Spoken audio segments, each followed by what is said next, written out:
You like Shooby-Dooby-Doo, I guess. Scooby-Dooby-Doo. There you go. I knew somebody who knew him very well, and they said that Frank Sinatra hated that song. Really? That he hated it. It was Jack Ellsworth. I don't know if you know the name. Jack Ellsworth, an announcer on Long Island for like 50, 60 years. Probably the announcer's announcer, the dean of announcers on Long Island. Still works at WALK up Island on their AM side.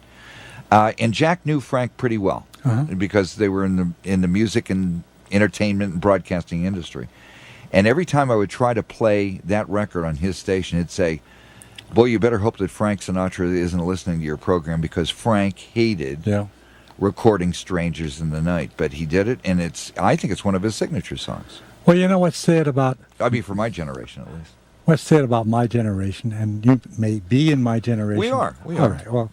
We're older than dirt. No, we're older than dirt. You don't look it. By the way, you look terrific. My grandson was just saying the same thing. He figured you're about 50.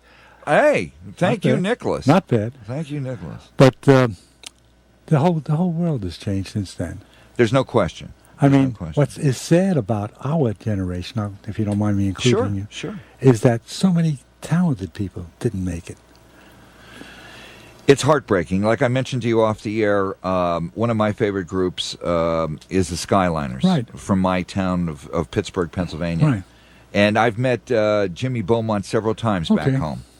He's living now in McKeesport, Pennsylvania, where is my hometown, which looks exactly like downtown Riverhead. It's a very small town. It's in the Rust Belt of America.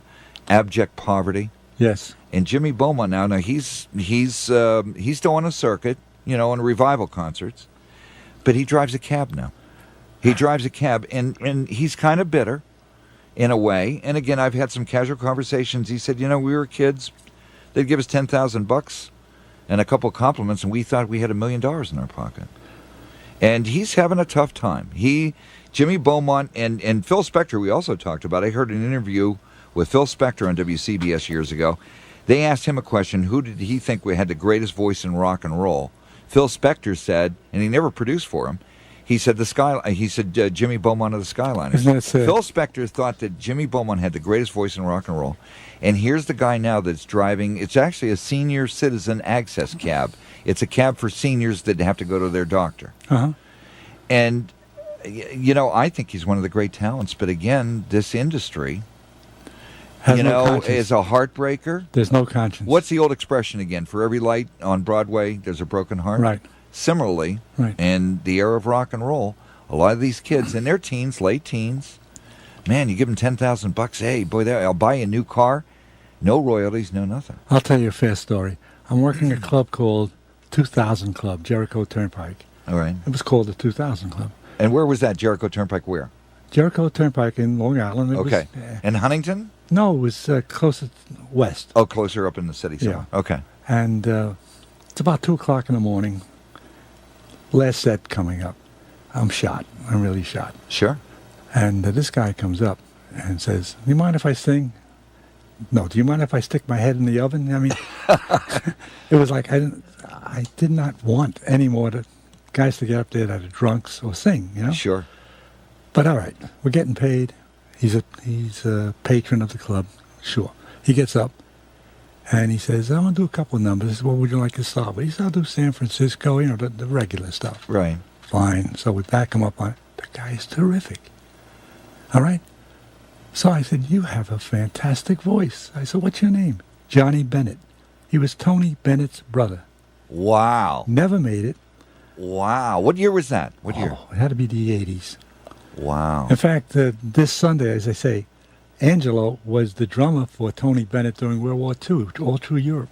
Wow. But amazing. To see someone like that, who had the talent, I know, and it has to eat your stomach up when you see your brother making it.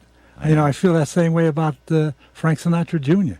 He's got to be... Well, Frank Sinatra, he was certainly in the shadow. That's what I'm saying. And I'm sure there's Johnny Bennett in the shadow of Tony Bennett. Absolutely.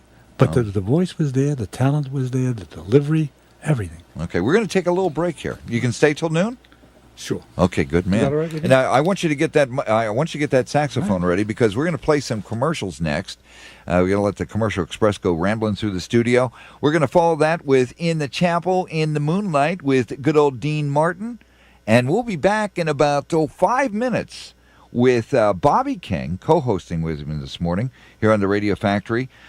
With the groups, the Buckinghams, also big support, backup musician for Dion and the Belmonts. As we're speaking, he's in an adjoining studio getting his saxophone ready. We're going to hear some classic stuff, The Way It Was Meant to Be. We'll see you in a couple minutes right here on your Radio Factory 1390 WRIV.